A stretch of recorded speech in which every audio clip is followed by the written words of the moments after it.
ಆಚಿ chilli powder ಸಖತ್ ಖಾರ ಬಣ್ಣ ಮತ್ತು ರುಚಿ ಆಚಿ ಚಿಲ್ಲಿ ಪೌಡರ್. ಬಿಕ್ಲೂರು ಶಿವು ಕೊಲೆ ಪ್ರಕರಣದಲ್ಲಿ ಶಾಸಕ ಬೈರತಿ ಬಸವರಾಜ್ಗೆ ಬಂಧನದ ಭೀತಿ ಎದುರಾಗಿದೆ.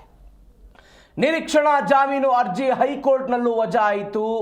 ಎಲ್ಲಿ ಹೋದ್ರು ಕೆಆರ್ ಪುರಂ ಕ್ಷೇತ್ರದ ಶಾಸಕ ಬೈರತಿ ಬಸವರಾಜ್ ಅನ್ನೋ ಪ್ರಶ್ನೆ. ಬಿಕ್ಲೂರು ಶಿವ ಕೊಲೆ ಪ್ರಕರಣದಲ್ಲಿ ಬೈರತಿ ಬಸವರಾಜ್ ಬಂಧನದ ಭೀತಿಯನ್ನು ಎದುರಿಸ್ತಾ ಇದ್ದಾರೆ. ನಿರೀಕ್ಷಣಾ ಜಾಮೀನು ಅರ್ಜಿ ಹೈಕೋರ್ಟ್ನಲ್ಲಿ ವಜಾ ಆಯಿತು, ಜನಪ್ರತಿನಿಧಿಗಳ ಕೋರ್ಟ್ನಲ್ಲಿ ವಜಾ ಆಗಿದೆ. ಹಾಗಾದರೆ ಎಲ್ಲಿ ಹೋದ್ರು ಯಾರ ಕೈಗೂ ಕೂಡ ಸಿಗ್ತಾ ಇಲ್ಲ. ಪುಣೆಗೆ ಹೋಗಿದ್ದಾರೆ ಅಂದ್ರು, ಗೋವಾಕ್ಕೆ ಹೋಗಿದ್ದಾರೆ ಅಂದ್ರು, ಎಲ್ಲೂ ಕೂಡ ಸಿಗ್ತಾ ಇಲ್ಲ. ಅಜ್ಞಾತ ಸ್ಥಳದಲ್ಲಿ ಇದ್ದುಕೊಂಡೇ ಮತ್ತೆ ಕಾನೂನು ಹೋರಾಟವನ್ನು ನಡೆಸ್ತಾರಾ? ಸುಪ್ರೀಂ ಕೋರ್ಟ್ಗೆ ನಿರೀಕ್ಷಣಾ ಜಾಮೀನಿಗೆ ಅರ್ಜಿ ಸಲ್ಲಿಸೋ ಸಾಧ್ಯತೆ ಇದೆ. ಅಜ್ಞಾತ ಸ್ಥಳದಲ್ಲಿಯೇ ಇದ್ದುಕೊಂಡು ತಮ್ಮ ವಕೀಲರ ಮುಖಾಂತರ ಸುಪ್ರೀಂ ಕೋರ್ಟ್ಗೆ ಅರ್ಜಿಯನ್ನು ಸಲ್ಲಿಸ್ತಾರ ಬೈರತಿ ಬಸವರಾಜ್ ಅನ್ನುವಂತಹ ಪ್ರಶ್ನೆ ಇದೆ.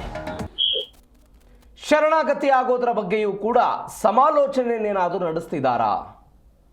ಶತಾಯಗತಾಯವಾಗಿ ಇವರನ್ನ ಬಂಧಿಸಲೇಬೇಕು ಅಂತ ಈ ಪ್ರಕರಣದಲ್ಲಿ ಸಿಐಡಿ ಹೊಂಚು ಹಾಕಿಕೊಳ್ಳುತ್ತಿದೆ. ಇಂಟರ್ಪೋಲ್ ಮುಖಾಂತರ ಲುಕ್ಔಟ್ ನೋಟಿಸ್ ಅನ್ನು ಹೊರಡಿಸಿದೆ ಈಗಾಗಲೇ ಸಿಐಡಿ. ಕಳೆದ 5 ದಿನಗಳಿಂದ ಯಾರ ಕೈಗೂ ಕೂಡ ಸಿಕ್ಕಿಲ್ಲ ಬೈರತಿ ಬಸವರಾಜ್. ಒಟ್ಟು 3 ತಂಡಗಳನ್ನು ಮಾಡಿಕೊಳ್ಳಲಾಗಿದೆ. ಕರ್ನಾಟಕ, ಪಕ್ಕದ ಗೋವಾ, ಮಹಾರಾಷ್ಟ್ರ ಸೇರಿದಂತೆ ಬೇರೆ ಬೇರೆ ರಾಜ್ಯಗಳಲ್ಲೂ ಕೂಡ ಹುಡುಕಾಡ್ತಾ ಇದ್ದಾರೆ. ಮೊಬೈಲ್ ನೋಡಿದರೆ ಸ್ವಿಚ್ ಆಫ್, ಕುಟುಂಬಸ್ಥರ ಸಂಪರ್ಕಕ್ಕೂ ಇಲ್ಲವಂತೆ, ಆತ್ಮೀಯರಿಗೂ ಕೂಡ ಫೋನ್ ಮಾಡಿಲ್ಲವಂತೆ. ಎಲ್ಲೂ ಕೂಡ ಒಂದು ಕ್ಲೂ ಸಿಗದೆ ಅಜ್ಞಾತ ಸ್ಥಳದಲ್ಲಿ ಬೈರತಿ ಬಸವರಾಜ್ ಇದ್ದಾರೆ. ಈ ಪ್ರಕರಣದಲ್ಲಿ ಎಫ್ಐ ಆಗಿದ್ದಾರೆ, ಪ್ರಕರಣಕ್ಕೆ ಬೇಕಾಗಿದ್ದಾರೆ. ಜನಪ್ರತಿನಿಧಿಗಳ ಕೋರ್ಟ್ನಲ್ಲಿ ವಾದ ಪ್ರತಿವಾದಗಳಾಯಿತು. ಇವರ ಪರವಾಗಿ ವಕೀಲರು ವಾದವನ್ನು ಮಂಡನೆ ಮಾಡಿದ್ರು. ನಮ್ಮ ಕಕ್ಷಿದಾರರ ಪಾತ್ರ ಈ ಕೊಲೆ ಪ್ರಕರಣದಲ್ಲಿ ಏನೂ ಇಲ್ಲ. ಇಷ್ಟು ದಿನಗಳ ಕಾಲ ಸುಮ್ಮನಿದ್ದು ಸಿಐಡಿ ಅವರು ಈಗ ಅವರ ಹೆಸರನ್ನು ಸೇರಿಸಿದ್ದಾರೆ ಅಂತ ಅವರು ವಾದ ಮಾಡಿದ್ರು. ಆದರೂ ಕೂಡ ಅವರ ಜಾಮೀನು ಅರ್ಜಿ ನಿನ್ನೆ ಜನಪ್ರತಿನಿಧಿಗಳ ಕೋರ್ಟ್ನಲ್ಲಿ ವಜಾ ಆಯಿತು, ಹೈಕೋರ್ಟ್ನಲ್ಲೂ ಕೂಡ ವಜಾ ಆಗಿದೆ. ಹೀಗಾಗಿ ಬಂಧನದ ಭೀತಿಯಿಂದ ಬೈರತಿ ಬಸವರಾಜ್ ನಾಪತ್ತೆ ಆಗಿದ್ದಾರೆ. ಅವರ ಹುಡುಕುವ ಪ್ರಯತ್ನವನ್ನು ಸಿಐಡಿ ಮಾಡ್ತಾ ಇದೆ. ಈ ಎಲ್ಲದರ ಬಗ್ಗೆ ಹೆಚ್ಚಿನ ಡೀಟೇಲ್ಸ್ ಕೊಡ್ತಾರೆ ನಮ್ಮ ಪ್ರತಿನಿಧಿ ಭವ್ಯ ಸುನಿಲ್. ನೇರ ಸಂಪರ್ಕಕ್ಕೆ ಸಿಗ್ತಿದ್ದಾರೆ. ಭವ್ಯ ಸುನಿಲ್, ಬೆಳಗಾವಿಯ ಅಧಿವೇಶನದ ನಂತರ ಬೈರತಿ ಬಸವರಾಜ್ ನಾಪತ್ತೆ, ಪುಣೆಯಲ್ಲಿದ್ದಾರಂತೆ, ಗೋವಾದಲ್ಲಿದ್ದಾರಂತೆ, ಇಷ್ಟೇ ಸುದ್ದಿಗಳು ಬಂತು. ಅದಾದ ನಂತರ ಅವರು ಎಲ್ಲಿದ್ದಾರೆ, ಏನಾಗ್ತಿದೆ ಯಾವುದು ಕೂಡ ಗೊತ್ತಿಲ್ಲ. ಮತ್ತೊಂದು ಕಡೆ ಅವರ ಜಾಮೀನು ಅರ್ಜಿ ವಜಾ ಕೂಡ ಆಗಿದೆ. What next? ಏನು ಸ್ಟೆಪ್ಪು? ಎಸ್ ಪ್ರವೀಣ್, ಸದ್ಯ ಶಾಸಕ ಬೈರತಿ ಬಸವರಾಜ್ ಎಲ್ಲಿದ್ದಾರೆ ಅನ್ನೋ ಪ್ರಶ್ನೆ ಕೂಡ ಈಗ ಉದ್ಭವ ಆಗ್ತಾ ಇರುವಂಥದ್ದು. ಯಾಕಂದರೆ ನಿನ್ನೆ ಜನಪ್ರತಿನಿಧಿಗಳ ವಿಶೇಷ ನ್ಯಾಯಾಲಯದಲ್ಲಿ ಅವರು ಸಲ್ಲಿಸಿರುವಂತಹ ನಿರೀಕ್ಷಣಾ ಜಾಮೀನು ಅರ್ಜಿ ಕೂಡ ವಜಾ ಆಗಿರುವಂಥದ್ದು. ಮತ್ತೊಂದು ಕಡೆ ಈಗಾಗಲೇ ಸಿಐಡಿ ಪೊಲೀಸರು ಅವರ ಪತ್ತೆಗೆ ಒಂದು ಕಾರ್ಯಾಚರಣೆ ಮಾಡ್ತಾ ಇದ್ದಾರೆ. 3 ವಿಶೇಷ ತಂಡವನ್ನು ಕೂಡ ರಚನೆ ಮಾಡಿ ಲುಕ್ಔಟ್ ನೋಟಿಸನ್ನು ಇಶ್ಯೂ ಮಾಡಿ ಈಗಾಗಲೇ ಅವರ ಪತ್ತೆಗಾಗಿ ಶೋಧ ಕಾರ್ಯ ಮುಂದುವರಿಸ್ತಾ ಇರುವಂಥದ್ದು. ಪ್ರಮುಖವಾಗಿ ಈಗಾಗಲೇ ಅವರು ಸುಪ್ರೀಂ ಕೋರ್ಟ್ ಮೊರೆ ಹೋಗ್ತಾರೆ ಅನ್ನೋ ಮಾಹಿತಿ ಕೂಡ ಇರುವಂಥದ್ದು. ಯಾಕಂದರೆ ಹೈಕೋರ್ಟಲ್ಲಿ ಕೂಡ ಅರ್ಜಿ ವಜಾ ಆಗಿರುವಂಥದ್ದು. ಜನಪ್ರತಿನಿಧಿಗಳ ವಿಶೇಷ ನ್ಯಾಯಾಲಯದಲ್ಲಿ ಕೂಡ ಅರ್ಜಿ ವಜಾವಾದ ಕಾರಣ ಸುಪ್ರೀಂ ಕೋರ್ಟ್ ಅವರಿಗೀಗ ಆಯ್ಕೆ ಇರುವಂಥದ್ದು. ಯಾಕಂದರೆ ನಿನ್ನೆ ವಾದ ಪ್ರತಿವಾದ ಸಂದರ್ಭದಲ್ಲಿ ಬಹಳಷ್ಟು ವಿಚಾರಗಳನ್ನು SPP ನ್ಯಾಯಾಧೀಶರೇ ಎದುರಿಟ್ಟಿರುವಂಥದ್ದು. ಪ್ರಮುಖವಾಗಿ ಈ ಪ್ರಕರಣದಲ್ಲಿ ಬೈರತಿ ಬಸವರಾಜ್ ಅವರು ಎಫ್ಐ ಆರೋಪಿಯಾಗಿದ್ದಾರೆ.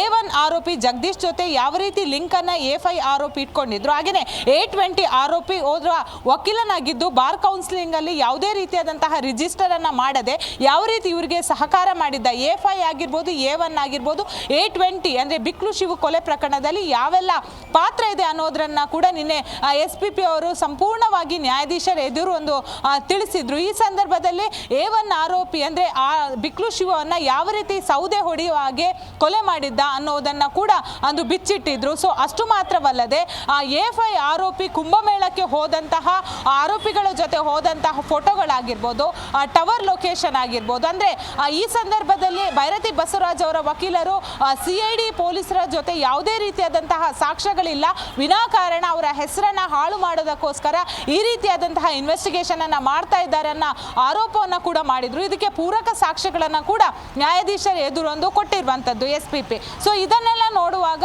A5 ಆರೋಪಿ ಅಂತ ಈಗಾಗಲೇ ಚಾರ್ಜ್ ಶೀಟ್ ಅಲ್ಲಿ ನಮೂದಾಗಿರುವಂತಹ ಭೈರತಿ ಬಸವರಾಜ್ ಅವರು ಏನಿದ್ದಾರೆ ಅವರ ಮೇಲೆ ಬಿಕ್ಲು ಶಿವು ಕೊಲೆ ಪ್ರಕರಣಕ್ಕೆ ಸಂಬಂಧಪಟ್ಟಂತೆ ಬಹುತೇಕ ಸಾಕ್ಷ್ಯಗಳು ಕೂಡ ಇರುವಂತದ್ದು.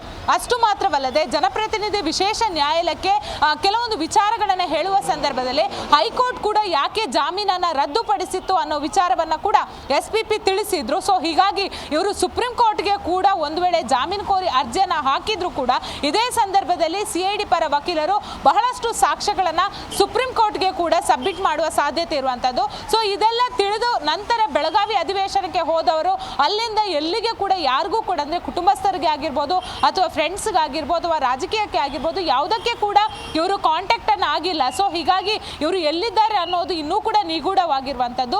ಸೊ ಇದನ್ನೇ ಅಂದ್ರೆ ಅವರ ವಕೀಲರು ಕೂಡ ಹೇಳ್ತಾರೆ, ಒಂದು ವೇಳೆ ಇವರನ್ನ ಬಂಧನ ಮಾಡಲ್ಲ ಅಂತ ಹೇಳಿದ್ರೆ ನಾವು ಅವ್ರನ್ನ ವಿಚಾರಣೆಗೆ ಕರೆತರಲು ಅಂದ್ರೆ ಸಿದ್ಧ ಅನ್ನೋ ಮಾತನ್ನ ಕೂಡ ಹೇಳಿದ್ರು.